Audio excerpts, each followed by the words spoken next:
Hello，大家好，歡迎收睇 Cecilia 老師小教室。咁咧今日咧想同大家講下咧，我哋條脷對我哋唱歌有乜影響？你知唔知咧？我哋條脷嘅唔同嘅擺位咧，都會影響住我哋嘅發聲，我哋聲音咧聽落去會好唔同嘅喎。首先嚟一個錯誤嘅示範，就係你嘅舌頭咧向外延伸太多。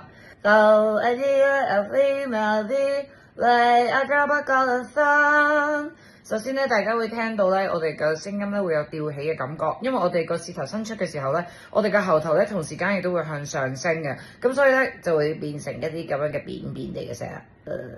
好啦，跟住落嚟咧就係一個舌頭向入，刻意向內放嘅情況。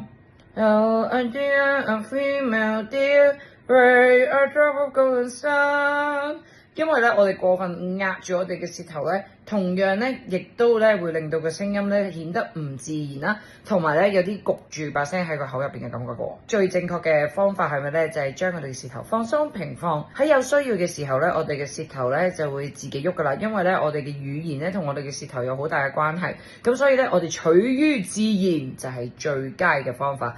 Do a dear, a female deer, ray a drop of golden sun。